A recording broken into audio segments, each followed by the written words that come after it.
colocar os slides lá. Caiu meu ring light, hoje, olha. Deu, já está gravando. Ah, então tá bom. Todos seus, tá? Beijão, boa aula. Beijão, boa aula, bom final de semana. Até. Oi, galera. E aí, tudo bem? Acho que a gente não tinha se encontrado ainda. A gente tinha tido feriado, né? Teve feriadão, daí foi uma aula síncrona, então tá aí. Eu sou a Larissa, eu vou dar aula para vocês de física esse ano, tá? Eu sei que muita gente teve um pouco de dúvida, muita gente teve, ou muitas dúvidas, poucas dúvidas, enfim, dúvidas, né? Sobre a questão do movimento uniforme que a gente viu lá no comecinho. Então, eu queria perguntar para vocês, assim, já jogando, tem alguma dúvida que vocês queiram resolver agora? Assim, uma dúvida muito latente, muito urgente, dizendo assim, meu Deus, preciso, não sei resolver tal questão. Silêncio absoluto na sala. Tá bom, ninguém tem dúvida? Mentira, todo mundo tem 350 dúvidas. Mas, pensando nesse contexto, eu fiz uma revisãozinha sobre o movimento, tá? E aí, hoje, eu vou falar sobre movimento variado, vou recapitular o movimento uniforme, já vou falar de força e vou falar também de força quando gira, né? É estática. A gente vai também falar sobre estática quando um corpo está em equilíbrio em todo o seu sentido. Um corpo pode estar em equilíbrio translacional, que é quando ele não está, ele está em movimento uniforme na sua translação, ou na sua rotação, quando ele está em equilíbrio rotacional. E aí a gente diz que um corpo está em equilíbrio quando ele está nos dois equilíbrios, né? Quando ele está tanto no equilíbrio rotacional quanto no equilíbrio translacional. Então, toda essa parte de força, movimento, a gente vai ver hoje, tá? Então, e tem os exercícios no final e eu vou mandar umas listas também de exercícios. Qualquer coisa, eu esqueci de botar meu arroba no Instagram aqui, mas vocês podem me procurar no grupo, me mandar mensagem, fiquem à vontade, tá? A prof tá aqui para isso. Então tá, força e movimento, movimento uniforme. Então, a gente tem dois tipos de movimento no. A gente vai. Claro, tem vários tipos de movimento, né? Mas a gente vai classificar em dois tipos. O movimento ele pode ser uniforme, que é quando a gente vai falar de velocidade, né? Que é em quanto tempo eu percorro uma determinada distância. Então, por exemplo, eu posso estar com uma velocidade de 2 km por hora. Então, em cada hora eu vou percorrer 2 quilômetros. Então, é uma medida, é uma razão entre tempo e distância, tá? Então, aí a gente tem uma relação entre os dois. E quando o movimento ele é uniforme, essa velocidade é sempre constante. Então, essa taxa de quanto tu percorre vai ser sempre do mesmo jeito. Então, se eu estou com uma velocidade de 2 km por hora, então, numa hora eu vou percorrer 2 quilômetros, em 2 horas eu vou percorrer 4 quilômetros, em 3 quilômetros, e assim vai em 2, 4, 6, 8, 10. Então, eu posso fazer sempre uma relação. Ah, Lari, se eu tiver meia hora, metade do tempo, eu vou percorrer a metade da distância. Então, vale sempre quando eu estou aumentando o tempo, estou diminuindo, né? Um tempo pequenininho, tá? Então, as variáveis que a gente vai estudar na física é sempre posição, que é o S, tá? Velocidade, que é o V, e a aceleração, que é o A. Então, essas são as nossas variáveis dinâmicas, né? Aquelas que podem mudar conforme o tempo. Mas, assim, a velocidade, então, no movimento, quando ele é uniforme, ele não muda em relação ao tempo. E no movimento variado, sim. No movimento uniforme, ele não tem aceleração, ou seja, já vou escrever aqui, ó, que a aceleração aqui é igual a zero. Aqui a gente tem aceleração. E a aceleração aparece, ó, nessa equação aqui, tá certo? Que mais? As diferenças, né? Então, a gente percorre distâncias iguais em tempos iguais, né? Então, é um movimento muito que a gente prevê o futuro, a gente consegue muito prever o futuro, tá? Então, aqui está a definição de velocidade, distância sobre tempo, unidades, que são bem importantes, tá? Que a gente tem que ficar preso a elas, tá? A gente tem o Sistema Internacional de Unidades, que é o que a gente chama de SI, tá? a gente chama de SI, Sistema Internacional, que é um conjunto de unidades que ele é usado no mundo todo. Porque se eu quero falar com um cara que é alemão e eu quero eu quero expressar velocidade, então eu vou falar metros por segundo, tá? E aí ele vai entender que é uma unidade de velocidade. Ah, e se eu tiver com um cara do Japão, ele vai entender igual? Vai, porque é um sistema internacional de unidades. Então, se está no SI, a distância é sempre em metros, o tempo é sempre em segundos, a velocidade, como é a razão entre a distância sobre o tempo, é metros por segundo, e a aceleração, que a gente não viu ainda, mas a aceleração é o quanto varia a velocidade. Então, assim, é meio intuitivo, né? Tu tá no ônibus e turista, acelera, né?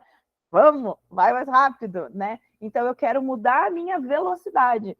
Então, o quanto que eu mudo a velocidade, que é em metros por segundo, a cada segundo.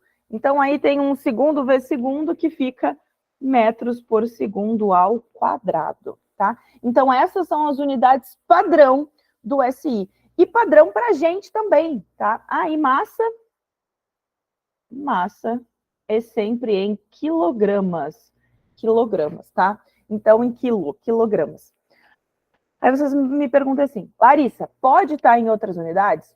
Pode. Eu acabei de falar uma unidade de velocidade que não está no SI, que é quilômetros por hora. Pode acontecer? Pode, claro, vai acontecer. Como isso pode acontecer? Por que isso pode acontecer? Não, porque em algumas dinâmicas, ou seja, numa rua ou algumas distâncias, né, metros fica um número muito gigante. Aí tu imagina tu colocar numa placa, é proibido ultrapassar, sei lá, ou ultrapassagem daqui a 2 quilômetros, ou uma saída daqui a 2 quilômetros, né? Às vezes, né, que tem ali avisando, ou uma cidade daqui a 100 quilômetros, ou 200 quilômetros, sei lá. E aí, quilômetros para passar para metros, é sempre multiplicar por 1000, porque esse K aqui maiúsculo indica 1000. Indica 1000, é um prefixo que ele indica 1000. Então, assim como quilômetros também. Então, 1 quilômetro são 1000 metros, tá? Então, imagina, é 200 quilômetros uma cidade, daqui até sei lá onde. 200 mil metros? Imagina uma placa que já é gigante, que tu já tem que botar uns números longos, assim, tu colocar vezes 1000. Então, fica meio que inviável a gente fazer assim, né? E no carro também, né? A gente vai falar em metros ou é mais fácil a gente falar em quilometragem, em quilômetros, né? O quanto que a gente anda. Então a gente está agrupando em uma unidade maior, que é quilômetros por hora. E aí tem sempre uma regrinha para trocar de unidade, de quilômetros por hora para metros por segundo. Se eu quiser passar daqui para cá, eu vou dividir por 3,6, é o nosso fator de conversão. Se eu quero passar daqui para cá, eu vou multiplicar por 3,6, tá certo? Então, eu vou fazer essa mudancinha de unidades. Isso tem que fazer quando o enunciado tem as unidades mistas, assim, quando no enunciado fala em quilômetro e as respostas estão todas em metros. Tem que passar para metros, tá? Então, tem que ficar sempre atento o que tu tá encontrando, tá? Se tu tá encontrando S e estiver no SI, tu sempre vai encontrar metros. Se tu tiver o tempo, se tu quiser isolar o tempo de alguma forma aqui, a gente vai encontrar em segundos, tá certo? E assim sucessivamente, tá? Essas equações que eu coloquei aqui, tanto aqui quanto aqui, são as equações horárias da posição. A gente chama assim, equação horária da posição. Por quê? Porque é uma equação, tem um sinal de igual, e ela envolve o tempo, uma equação horária, né? E da posição. Então, ela me diz posição em função do tempo. Aqui e aqui, posição em função do tempo t, tá certo? Então, S0 e V0 são as condições iniciais do meu da minha dinâmica, do meu movimento todo. S0 é a minha posição inicial, então esse 0 aqui embaixo, ele significa o início. Então eu parti da posição 0, S0 igual a 0. Eu parti da posição 10, então o meu S0 é igual a 10. Então é um número solto nas duas equações horárias, tá? O número que está multiplicando o tempo, tá? O número que está multiplicando o tempo, ela é a velocidade. No caso de movimento uniforme, a velocidade é sempre a mesma. Então, não faz sentido a gente falar em uma velocidade inicial, uma velocidade final. Não faz sentido, é só velocidade mesmo, tá? Porque ela aqui não muda. V0 igual a V, então, por simplicidade, a gente coloca V. Agora, aqui não. Aqui faz diferença, porque eu começo o meu movimento com uma determinada velocidade, V0. E aí, conforme a minha aceleração, eu vou aumentando ou diminuindo a minha velocidade. Então, aqui eu tenho uma equação que me descreve a velocidade em função do tempo. Como é que é o nome dela? Equação horária da velocidade. Então, uma equação também me relaciona duas coisas. Vai ser do tipo assim, ó, V igual a 3 menos 5t. Vai ser uma equação, tá? Uma equação, em vez de ser x e y, que é o que a gente está mais habituado, vai ser V e t, onde x vai ser o t e o y vai ser o v, tá? É a mesma correlação. E aí, unindo essas duas equações aqui, a gente pode fazer uma mudança ali, passar para um lado, passar para o outro, multiplicar, dividir, a gente encontra essa aqui, que é a equação de Torricelli, que a gente chama, tá? Que é uma equação que não tem o tempo, né? Então, é a velocidade final ao quadrado, ou velocidade em algum instante de tempo ao quadrado, igual a velocidade ao quadrado, a velocidade inicial ao quadrado, mais 2 vezes a aceleração vezes a distância percorrida.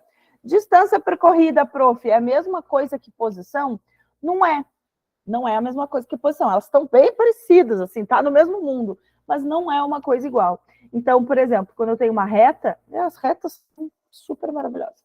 Por exemplo, eu parto da posição 4, eu tô na freeway, sei lá, indo pra praia. E aí eu tasco o olho assim, tô no quilômetro 4 ainda, que horror. Vou demorar, porque aqui em Porto Alegre eu sei, né? A coisa assim. E aí, tô no quilômetro 4 de alguma coisa, nunca é quilômetro 4, né? É sempre o quilômetro 52, sei lá, um número estranho. Mas vamos supor que é 4. Aí a gente passa um tempo lá, tu tá lá no carro ouvindo teu som, ouvindo tua música, ouvindo, sei lá. E aí acabou a internet. Sempre acaba a internet. Aí acabou a internet e tu tá assim, putz, falta muito ainda. Aí tu passa por outra placa que indica onde tu tá. Sempre tem essas placas indicando o quilômetro da estrada onde tu tá. Porque é para os motoristas se antenarem, né? Na época não tinha, em alguma época não tão distante, não tinha GPS, só tinha mapinha mesmo. Então era com mapa que a gente tinha que se locomover, se achar, enfim. Então aí tu olha para o lado e vê que tu ainda tá muito perto, que tu tá no quilômetro, por exemplo, 21.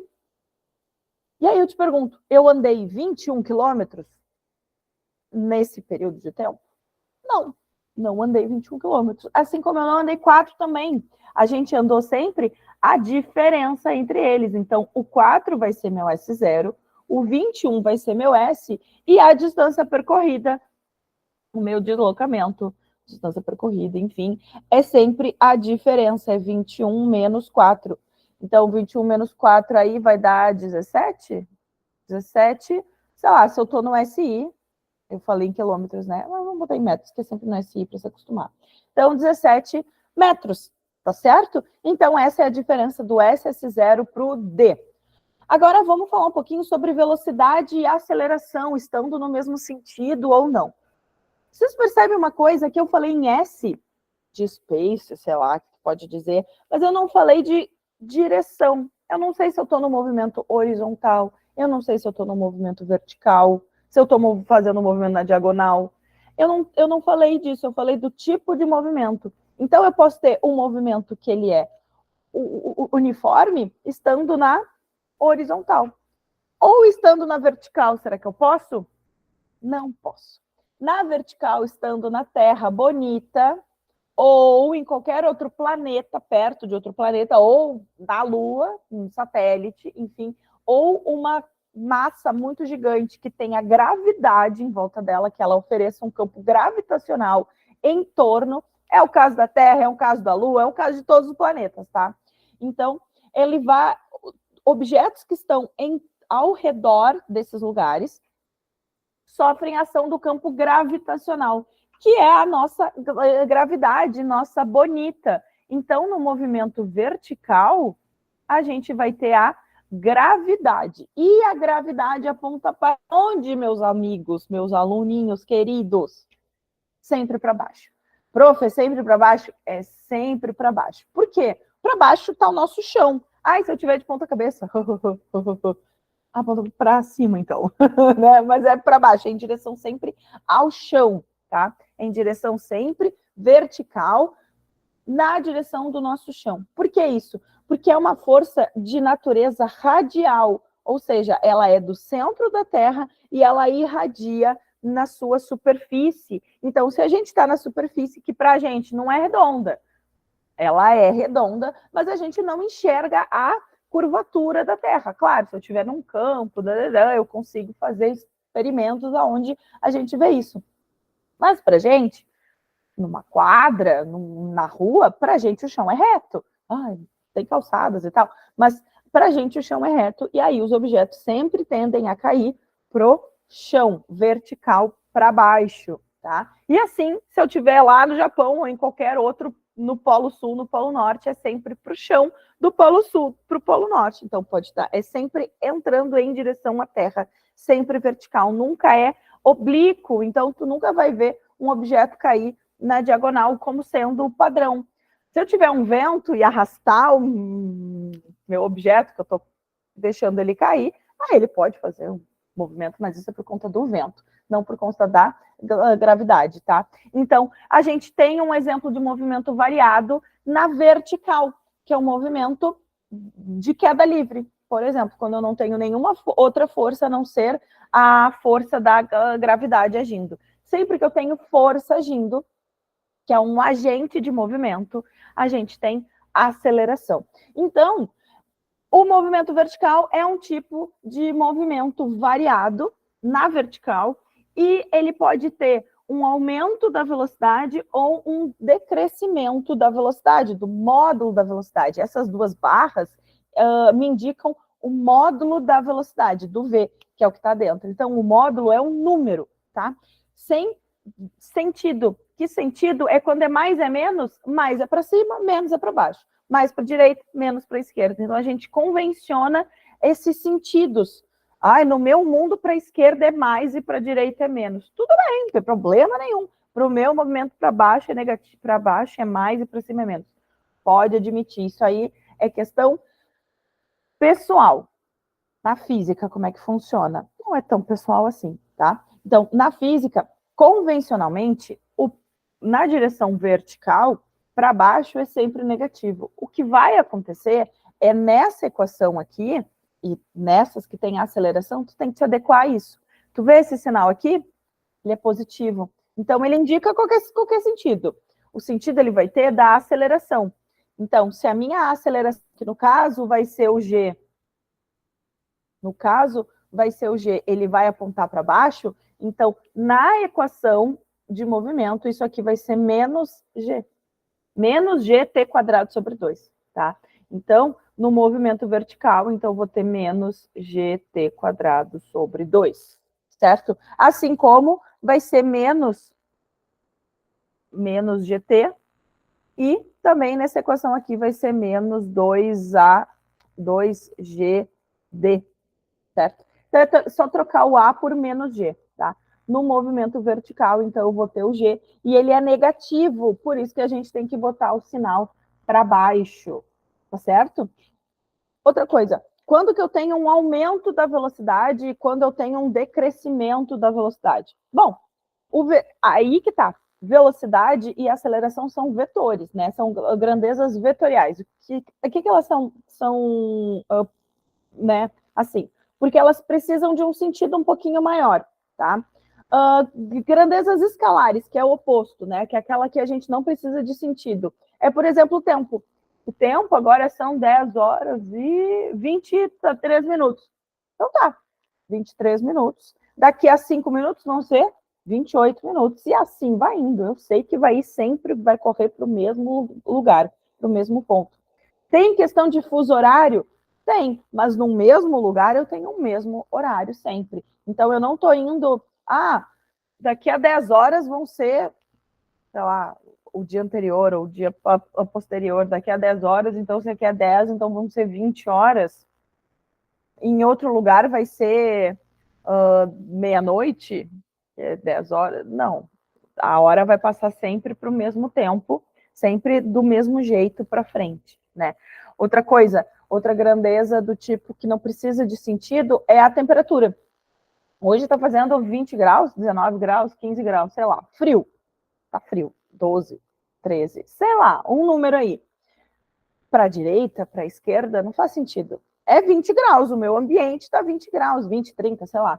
Então, eu não tenho uma direção em que isso acontece. Isso acontece em todas as direções, não faz nem sentido. Outra grandeza escalar é a massa.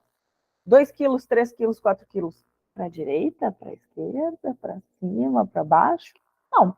3 quilos, um saco de arroz. 2 quilos, 5 quilos.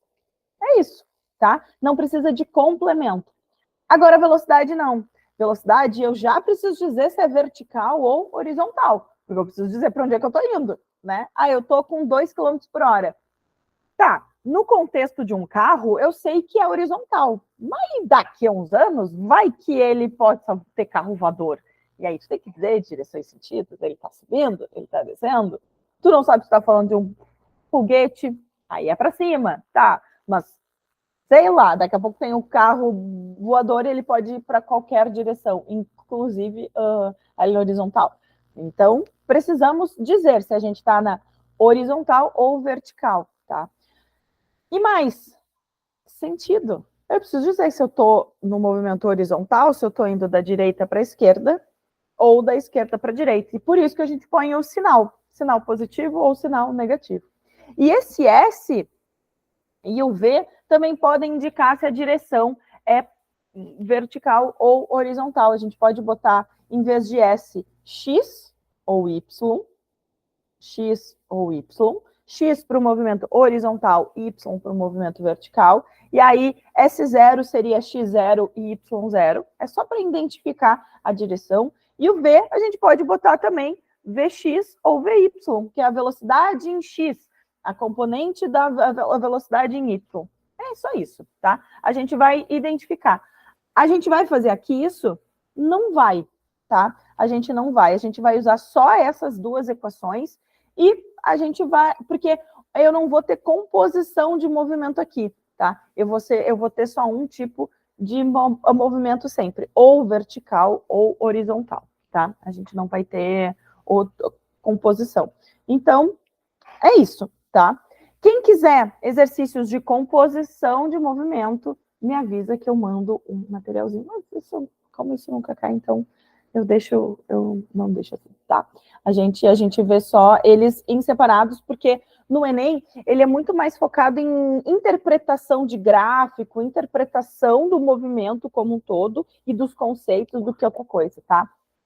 E os cálculos tendem a ser mais tranquilos, e os cálculos são dessas fórmulas aqui, tá? São com essas fórmulas aqui. Então, vamos falar agora sobre força e movimento, tá? Então, já que a gente recapitulou um pouco dos movimentos, agora a gente vai falar a causa desses movimentos, né? O que causa num corpo um movimento? Isso é uma discussão filosófica enorme do vis-a-vis, do Descartes, do Leibniz, enfim, de uma galera aí antiga, tá? Discutindo quem é o agente desse movimento. Que movimento? Tanto do movimento uniforme quanto do movimento variado, tá?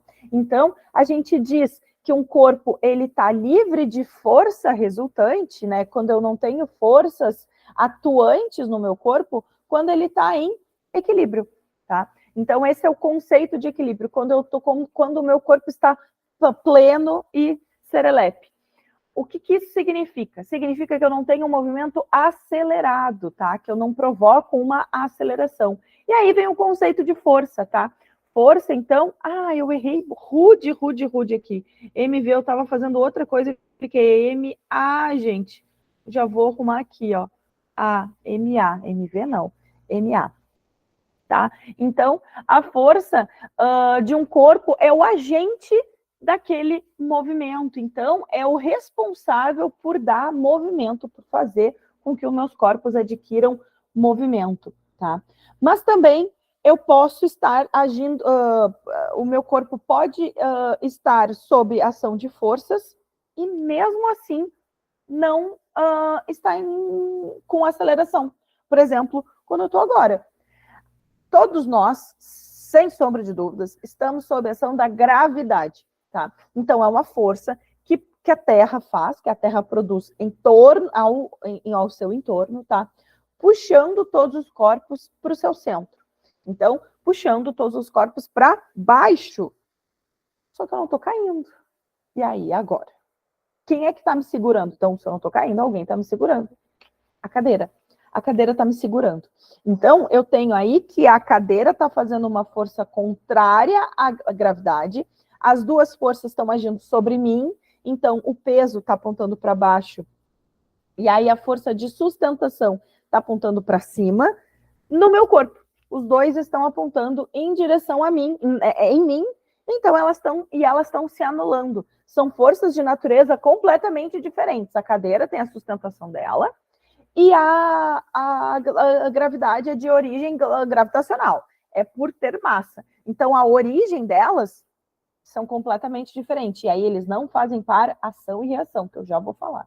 Então, quando são de naturezas diferentes, mas aplicadas no mesmo corpo, então aí eu tenho um equilíbrio, porque uma está apontando para cima, uma está apontando para baixo, e eu não estou caindo nem subindo. Isso é muito importante, eu não estou em movimento. Então, quando isso acontece, esses vetores de força são anulados, e aí a gente diz que a força resultante sobre mim é zero. E aí eu tenho um movimento uniforme. Mas, prof, tu acabou de dizer que não está em movimento. Não estou em movimento, mas eu estou em repouso, que é um movimento uniforme também, tá? Então, eu posso ter dois tipos de movimento uniforme. Repouso e o movimento uniforme com velocidade constante, tá? Então, a velocidade pode ser zero, que nem eu tô, e ela continua sendo zero, tá? Até que uma força resultante haja sobre mim. Pode ser um vento, pode ser alguém vindo e me empurrando, pode ser a cadeira quebrando, enfim, alguma coisa assim pode acontecer, tá? E aí o meu movimento passa a ser acelerado, porque aí eu vou ter uma força resultante. Então, a primeira lei de Newton justamente vai versar sobre isso, vai falar sobre a lei da inércia, né? Que é a inércia é a medida uma medida de dificuldade de tirar o corpo no estado em que ele está. Ela é muito parecida com a massa, né? A massa, se a gente tiver uma massa muito gigantesca, pensa num ônibus lotado, gigantesco, cheio, aqueles ônibus minhocão. Então, se ele está parado, é fácil de tirar ele do repouso? Não é não, porque ele tem uma inércia muito gigante. Do mesmo jeito, se ele estiver vindo em velocidade uniforme, se ele estiver vindo em velocidade uniforme, parar aquele ônibus também é muito difícil, porque ele tem uma inércia muito alta, tá? Então, a gente diz pela primeira lei que corpo em movimento ou em repouso permanece em movimento e repouso até que uma força resultante haja sobre ele, ou também na ausência de força resultante. Então, quando não tem força resultante, eu tenho equilíbrio, tá? Então, o corpo tá paradinho, que nem eu estou, vou continuar paradinha até que alguma coisa haja sobre mim, tá bem? Essa é a primeira lei de Newton, que nos diz, ó, força resultante igual a zero. Posso colocar vetor? Posso colocar vetor. Posso não colocar vetor? Pode.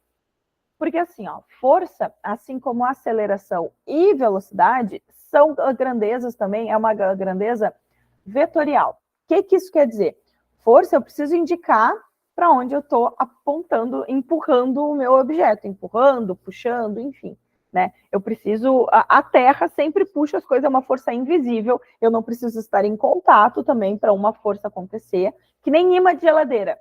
Imã de geladeira também, a gente não precisa A gente não precisa ver a força, mas a gente vê que o ímã fica paradinho lá na geladeira. Então, a gente tem outra força. Então, existem forças invisíveis, invisíveis entre aspas, não, invisível mesmo, que tu não consegue ver, mas que elas estão ali, tá bem? Alguma dúvida até aqui? Algum questionamento até aqui? Alô, alô? Tô sozinha na vida. Tem alguém aí? Tá tudo certo? Bom, vou continuar, tá? Então, a gente tem a segunda lei de Newton. A segunda lei de Newton vai falar justamente sobre quando os corpos estão em movimento, tá? Quando os corpos eles estão com uma ação de força, quando eles têm uma ação de força. Então, quando a gente tem uma força resultante sendo atuada no meu objeto, por exemplo, eu tenho um plano, e aí eu tenho um bloquinho aqui, e eu aplico uma força sobre ele, uma força F qualquer, tá? Nesse bloquinho, se eu estiver na Terra, eu sempre vou ter a força peso, que é a força gravitacional para baixo, e eu sempre vou ter a força de sustentação, que ele está apoiado no chão, e ela é sempre perpendicular à superfície de apoio, que está aqui a normal. Essas duas forças, elas são de naturezas diferentes, mas elas são iguais, e por isso que elas se cancelam. A minha caixa não está se movendo na vertical. Então, na vertical, eu tenho um equilíbrio, eu tenho uma primeira lei atuando ali, tá? Mas e na horizontal? Na horizontal, não, porque eu só tenho uma força para a direita. Então, essa força, ela está fazendo um desequilíbrio na horizontal no meu objeto. E aí, isso vai produzir uma aceleração, tá? Então, a gente diz que a força aplicada ela é proporcional à aceleração do meu sistema. E ela é proporcional com a massa. Então, quanto maior a força que eu aplicar no meu objeto, ou seja, eu vou estar empurrando alguma caixa, se eu empurrar com muita força, com uma força super alta, eu vou ter uma aceleração maior, ou seja, ela vai mudar a minha velocidade muito mais rápido, certo? Outra coisa, se eu quiser fazer com que o meu objeto se mova e eu aumento a massa do meu objeto, ou seja, eu pego 300 caixas juntas, eu não vou ter que fazer uma força maior também? Vou precisar. Então, a força e a massa são diretamente proporcionais, assim como a força e a aceleração também são diretamente proporcionais, tá certo? Então, aí a gente tem uma proporcionalidade entre força e massa e força e aceleração. E entre massa e aceleração? Aí é inversamente. Porque, vamos pensar assim, ó, eu sou a mesma pessoa sempre. Vou empurrar uma caixa pequena, uma caixa levinha. Eu vou empurrar com uma força F qualquer. Então, eu vou empurrei. Tchau. Ela vai percorrer uma determinada distância. Tá? Agora, se eu pegar uma caixa muito mais pesada, muito maior e empurrar, o que vai acontecer? Não vai percorrer uma distância tão gigante, tão maior, enfim, que nem a outra, porque a minha massa era muito maior. E eu vou ter e ele vai adquirir uma velocidade menor também. Então, eu vou ter aí uma relação de inversamente proporcional entre massa e aceleração, tá? Então, massa e aceleração, elas são inversamente proporcionais. Quando uma aumenta, a outra diminui, tá? E aí, a terceira lei de Newton, ela fala sobre ação e reação. Então, para toda ação tem uma reação em intensidade igual e direção, mas sentido contrário. O que quer dizer isso aí? Quer dizer que o que A faz em B, B faz em A. Eu vou dar um exemplo clássico de ação e reação que a gente não lembra. Os professores normalmente comentam lá na escola, que eu empurro a parede me empurra, eu sinto empurrar a parede. É balela. A gente não sente nada. Se a gente tivesse de patins, a gente, ok, sentiria, mas não é intuitivo. O que é bem intuitivo? Vamos lá para a piscina no verão, nadando, bem felizes, né? Quando a gente está na piscina e a gente quer ir para frente, como que a gente mexe o nosso braço? A gente mexe assim, né? A gente empurra a água na direção contrária à que a gente quer ter. Então, a gente pega a água e empurra para trás. A força que a gente faz empurrando a água para trás é a força com que a água vai nos empurrar para frente. Então, ela é na mesma direção, mas em sentidos opostos. E por isso que a gente faz um movimento para frente, oposto àquele que a gente quer. Certo? Oposto àquele que a gente fez na água. Tá? Então, por isso, é super intuitivo. Então, o que A faz em B, B faz em A. Aqui, eu tenho que ter dois corpos. Então, é o que a pessoa faz na água, a água vai fazer na pessoa. Tá? Então, são duas forças, dois corpos diferentes. Duas forças diferentes e dois corpos diferentes. Tá? Outra situação, deixa eu pensar, a Terra. Tá? A Terra. A Terra e a gente. Bom, a Terra está lá paradinha, belíssima, tarará, tarará, tarará, e ela puxa a gente, puxa do jeito que eu estou aqui.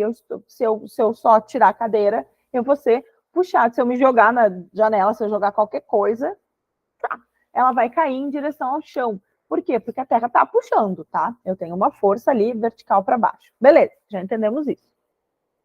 Qual é a reação disso? Porque para toda ação tem uma reação igual em intensidade de direção e sentido contrário. A reação disso é o mesmo corpo atuando em sentidos diferentes. Então, a Terra puxa a pessoa. Então, mudando, a pessoa vai puxar a Terra. Faz sentido? Logo no começo não faz, mas faz. Faz sim. A gente vai puxar a Terra com a mesma força que ela está nos puxando. Aí vamos pensar. A força não é proporcional à massa? É. A massa não é inversamente proporcional à aceleração? É também. Então, se eu tenho a mesma força que a Terra está me puxando, é a mesma força que eu vou puxar a Terra, a aceleração que a Terra vai sofrer vai ser a mesma que eu vou sofrer? Não vai. Porque as massas são diferentes. A minha massa, embora seja grande, não é tão grande que nem a Terra, né? Eu posso ter um prédio, eu posso ter eu posso ter um complexo de prédios, eu posso ter um estádio de futebol lotado. Mesmo assim, não vai ser uma massa suficiente para puxar a Terra com uma força significativa, com uma aceleração significativa. Então, todos nós e todas as coisas que estão em cima da Terra também estão puxando a Terra. Mas a aceleração que ela sofre é realmente muito pequena. E mais, não é só isso. A gente tem uma distribuição de pessoas em toda a Terra. Então, assim como eu estou puxando a Terra de um lado, tem outra pessoa puxando a Terra lá do outro lado também. Então, a Terra está sendo puxada por todas as coisas ao mesmo tempo. E aí ela entra em equilíbrio. Uma coisa muito massiva que puxa a Terra é o Sol. O Sol, sim. O Sol puxa a Terra. A Lua também. Então, são objetos muito grandes. Então, com objetos muito gigantes, eu posso, sim, ter uma força representativa. Aí, como assim, Larissa, está puxando? Ué, os efeitos de maré. Os efeitos das marés, quando a maré sobe ou quando a maré desce, é da distância da Lua até a Terra, do Sol até a Terra. Então, é de toda essa configuração solar, lunar, enfim, né? Quando a Lua está mais próxima, a gente tem que o mar ele é puxado, então a maré está menor. E aí, quando a Lua está mais distante, a maré é maior, porque a água volta ao seu lugar normal. Então, os efeitos de marés são por causa de forças gravitacionais. E daí, sim, com massas grandes, a gente pode ter uma força significativa, sim. Com massas pequenas, pode ser até um prédio, um carro, um prédio, sei lá, várias coisas, tá? Guindaste, sei lá, baleias. Eu não sei. Um monte de coisa. Não vai fazer frente à massa da Terra. Certo? Então, essas duas forças fazem par ação e reação. Então, aqui, ó, eu vou desenhar de outra cor. Aqui a Terra, o nosso objeto. Aqui a força-peso, né? É a força que a Terra está puxando o nosso objeto. Age no objeto e é vertical para baixo. Aí lá na Terra, eu vou desenhar a Terra redondinha aqui, lá no centro da Terra, ela está sentindo também o mesmo peso, a mesma força que eu estou fazendo aqui em cima, tá? Então, mas a Terra é muito gigantesca, então ela não vai sentir aceleração nenhuma, tá bom? Porque massa e aceleração são inversamente proporcionais. Esses aqui sim fazem par, ação e reação. E não é normal com o peso, né? Elas, como eu comentei antes, não vão fazer par, ação e reação. Vamos avançar mais um pouquinho? Agora vamos fazer um exercício de fixação, tá? Para ver como que as forças de Newton, como que as leis de Newton vão cair para a gente. Então, vamos ler junto. José aperta uma taxinha entre os dedos, como mostrado nessa figura. A cabeça da taxinha está apoiada no polegar e a ponta, como indicador. Sejam FI o módulo da força e PI a pressão que a taxinha faz sobre o dedo indicador de José. Sobre o polegar, essas grandezas são, respectivamente, FP e PP. Aqui eu vou ter que falar um pouquinho sobre pressão. Não tem problema, tá? Pressão é uma definição muito tranquilinha, que é força sobre área. As meninas que usam salto vão me entender. O que é melhor? O que é mais confortável? Uma Anabela ou um sapato de salto fino? Uma Anabela. Para os meninos que não sabem o que é uma Anabela, todo mundo deveria saber, viu? E as meninas que não sabem também, uma Anabela é um sapato que tem o solado inteiro. Ela só é mais alta, ele é todo inteiro, só que ele é um salto. Então, o salto é todo inteirão assim. E um sapato de salto fino? Bom, é quando eu tenho o calcanhar apoiado num salto muito fininho. Então, a força que a gente está fazendo sobre o pé é a mesma, é a nossa força-peso, né? É o nosso peso sendo colocando ali nos nossos pés. A gente está acostumado com isso, só que a gente está acostumado a botar o pé inteiro. Então, a gente está acostumado a exercer uma mesma pressão no nosso pé, quando a área de contato é a área do nosso pé. Quando a gente põe um salto fino, a gente diminui drasticamente essa área. A gente fica com uma área dos dedinhos do pé, mas mais que isso, a gente fica com só o calcanhar que está apoiado, ó, lá embaixo. E o saltinho fino tem uma areazinha muito pequenininha, tipo essa canetinha aqui, ó. Fica apoiado no chão só essa areazinha. Então, imagina um pé, tu tá bem bela, andando de pé descalço, bem feliz e confortável, e daqui a pouco, pá, bota o teu pé todo equilibrado num pontinho assim. Não vai funcionar, não vai dar certo. Vai exercer uma pressão muito maior no teu pé e vai acabar te causando dor. Então, quanto menor a área, maior a pressão, tá? Então, em relação ao dedo, ó, FI de indicador e D de dedão. Aqui está o meu dedão e está ali o meu indicador. A pressão em I, ela é muito maior que a pressão no dedão, porque a área funciona como salto, né? Aqui, a área que a pressão toda está sendo feita, está sendo distribuída sobre uma área maior da taxinha. Na outra ponta, não. Na outra ponta, eu tenho só a ponta da taxinha, uma ponta bem fininha. Então, toda a força que eu estou fazendo de apertar, que é a mesma nos dois dedos, está sendo toda canalizada numa pontinha só. Então, eu vou sentir uma pressão muito maior em I do que uma pressão no dedo. E a força? A força eu já comentei, né? A força, ela é igual. Por que ela é igual? Porque tanto a minha massa dos dedos, posso considerar como é igual, como eu também nem tenho aceleração aqui, né? Então, eu estou apertando com os meus dois dedinhos. Então, a força em I, ela é igual à força em D. Então, a gente fica com PI maior do que PD. Ah, P de polegar, D de dedão. Ah, é polegar, não é dedão. Ah, então indicador e polegar. Qual que é o polegar? Eu já tô polegar e a ponta do indicador. Indicador é esse aqui, né? Polegar é o dedão, né? Polegar é o dedão. Eu botei dedão. Polegar. P de pé. Não tem problema. Ó, P de pé aqui. Pronto, pronto. Arrumado. Então tá. P de polegar e I de indicador, que ele indica. Então, o indicador, ele é maior do que o polegar, que o dedão, e as forças são iguais. Aqui a gente não tem diferença de forças, tá certo? E aí eu já falei o conceito de força para você, de pressão também, de pressão que acontece quando eu tenho uma distribuição de uma força, que a gente acabou de ver, sobre uma área. Tá certo? Vamos mais uma equação, vamos mais um exercício aqui.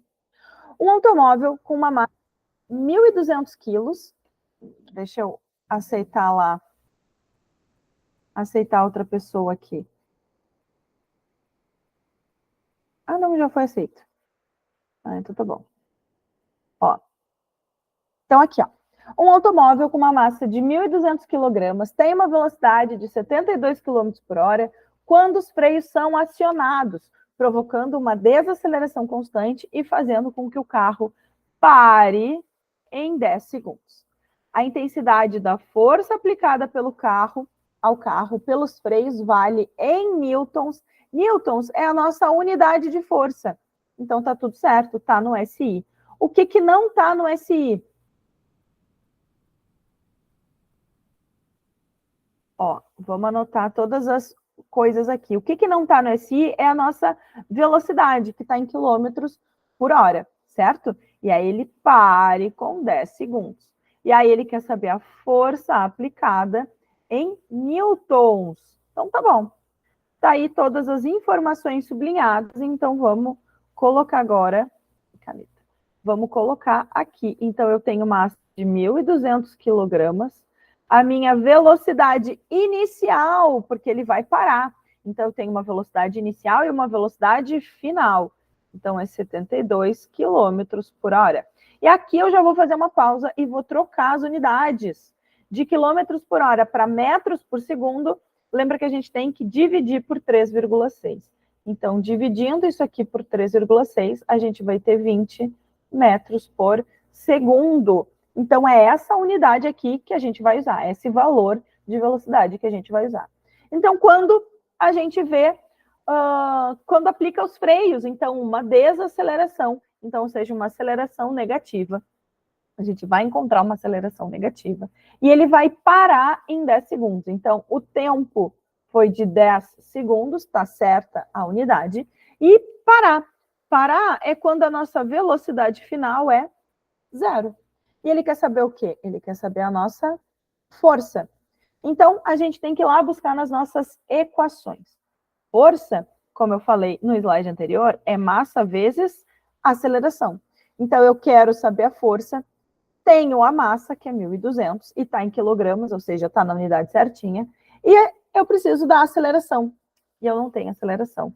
Mas eu tenho todas as outras coisas para encontrar a aceleração. Por quê? Se a gente for voltar lá na equação horária da velocidade, eu vou ter uma relação, ó, entre velocidade e tempo. E aí é o que eu preciso para achar a aceleração. Então, eu vou ter V igual a V0 mais AT. Qual é a minha velocidade? Bom, é a minha velocidade no instante de tempo que eu quero. Bom, eu quero no instante 10 segundos. Ali a minha velocidade é 0. Então, essas coisas aqui, ó, estão combinando. 0 tem que ser igual. Nesse percurso, nesse tempo de 10 segundos, a minha velocidade inicial, ó, era de 20. Mais A vezes 10. Então, tá aqui. Tudo tá combinando para falar do meu movimento. Então, durante 10 segundos, eu variei a minha velocidade de 20 e foi para 0, certo? Então, aí a gente só substitui. E aí eu quero saber a aceleração, ou a desaceleração nesse caso, durante esse intervalo de tempo. Então, agora é só isolar. Então, só isolar a minha aceleração. Tá aqui somando, vou passar para o outro lado subtraindo, então vou ficar menos 10A igual a 20. E o menos 10 está multiplicando, então vou passar dividindo. 20 dividido por menos 10. Isso aqui vai ser menos 2. A unidade de aceleração, metro por segundo ao quadrado. Tá bem? E agora, com a nossa aceleração, eu vou descobrir a minha força. Mas lembra, eu quero saber a intensidade. Quando eu quero saber a intensidade, é a mesma coisa que descobrir o módulo da força. Então, eu posso usar só a aceleração em número, eu não preciso usar o sinal dela, tá? Eu sei que vai ser uma força de resistência ao movimento e que vai apontar para o outro lado que o movimento está indo. Então, se um automóvel está se deslocando para frente, a força vai estar apontando para trás. Mas tudo bem, mas não é isso que ele está perguntando aqui. Agora, como a gente tem a massa, é só multiplicar pela... Aliás, quando a gente já tem... Como a gente já tem a aceleração, é só a gente multiplicar pela massa. Então, ó, 1.200 vezes 2. Então, a força aqui vai ser 2.400. E a unidade de força, quando está tudo na unidade, todas as unidades estão certinhas, é em newtons. E aí, a alternativa certa é a alternativa B de bola. Certo? Beleza? Posso passar? Posso avançar? Vamos ver em quanto tempo estamos. 5 minutinhos. Acho que dá tempo. Dá tempo da gente fazer mais um pouquinho. Tá certo? Então, vamos falar sobre equilíbrio. Lembra que eu falei para vocês que a gente tem que ter um equilíbrio translacional para ter um equilíbrio no movimento, né, de velocidade, enfim, de translação, e para um equilíbrio pleno, eu tenho que ter também um equilíbrio rotacional. Bom, então é quando eu tenho um objeto e ele não rotaciona, ou seja, eu tenho um ponto de equilíbrio, por exemplo, eu tenho uma barra, uma gangorra. Esse é bem um exemplo de gangorra. Eu tenho um ponto de equilíbrio aqui, tá? Tem um ponto de equilíbrio. Pode ser no meio, pode não ser, enfim. Aqui eu botei ele bem no meio, mas pode não ser no meio também, tá? Eu vou até não botar no meio. Vamos fazer um outro desenho aqui, ó, para que ele não esteja no meio. Tá aqui. Para esse negócio aqui não cair, então eu tenho que aplicar uma... Sabe que a gente tem que aplicar uma força muito maior aqui do que aqui, para ele não cair, certo? Então, vamos dizer que essa massa é desprezível. Se for considerado o peso da barra, ela está sempre apontando para baixo no centro. Então, o peso da barra, quando tiver... É muito raro ter, tá? Mas quando tiver aplicado no meio dela, no meio... Roku! Deu. Meu cachorro. Licença. Tem que dar uns paratiquetos nele, de vez em quando. Bom, então aqui eu vou ter a força, por exemplo, uma força 1 e uma força 2. Para quem já andou de gangorra, ou enfim, quem está imaginando essa situação, a gente sabe que a força 1 tem que ser muito maior para dar o equilíbrio ali, para poder ser compensado o meu equilíbrio. Por quê? Porque a gente tem o que a gente chama de torque, que é a força do giro. Torque, que eu vou chamar desse Tzinho estranho aqui. Roku! Deu? Esse Tzinho estranho, ele vai ser o produto da força vezes o braço de alavanca, vezes uma distância. O que é o braço de alavanca? O braço de alavanca é a distância do ponto de apoio, nesse caso desse aqui, desse ponto de apoio, a linha de atuação de força, que nesse caso é essa linha aqui. Então, essa é a distância do braço de alavanca para essa força F1, que eu vou chamar de D1. Esse é o braço de alavanca, tá certo? E para a força F2, ela vai estar apontando nessa linha de atuação. Opa! Deixa eu tirar aqui. Ai! Aqui.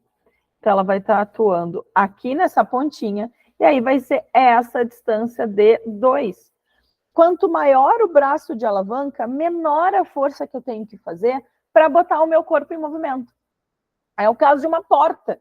Uma porta, a gente bota a maçaneta onde? No meio da porta ou mais afastada lá da dobradiça. Lembra que a dobradiça é o teu ponto de apoio para ela girar. Então, é o teu ponto de giro. É onde ele, é em torno do eixo onde ele iria girar, onde ela gira, né, no caso. Então, é muito mais fácil a gente colocar a maçaneta bem longe, porque eu aumento o braço de alavanca, eu aumento a distância do ponto de apoio ou do ponto de apoio da... me fugiu a palavra. De rotação, ali, de rotação, porque daí eu preciso fazer uma força menor para colocar a porta em movimento. Vocês façam o teste em casa. Peguem a porta e aí empurrem a porta bem pertinho da dobradiça. Tu vai ter que fazer uma força muito maior para abrir ela.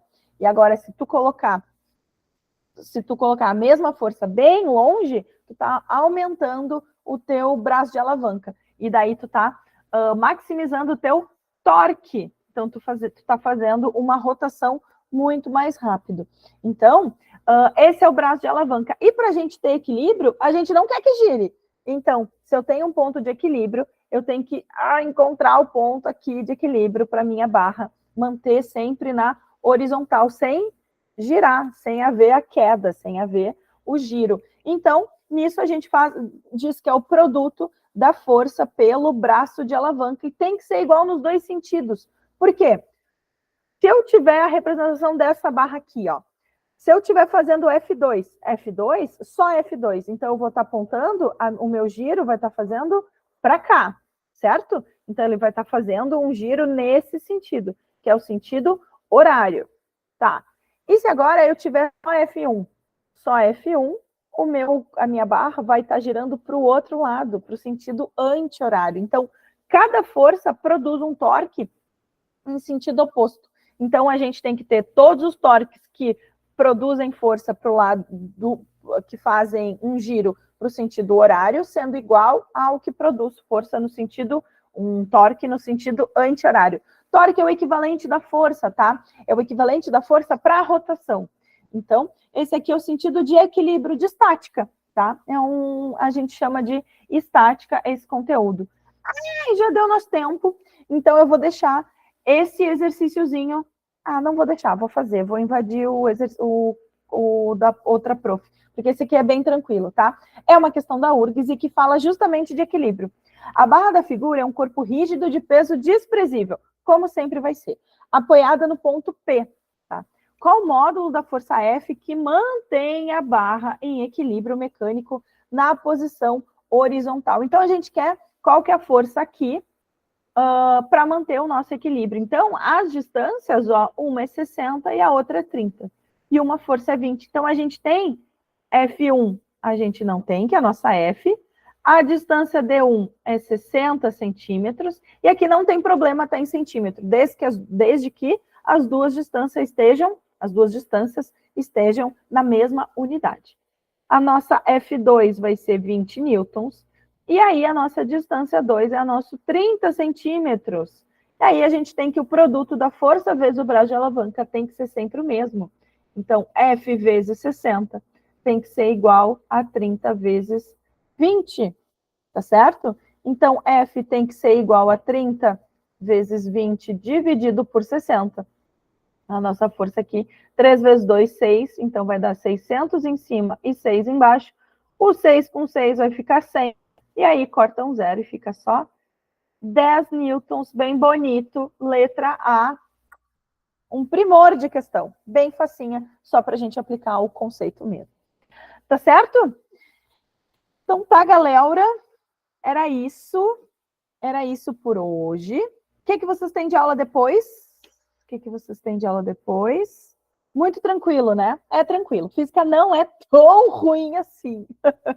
Física não é tão chato assim, tá? Parar a gravação aqui.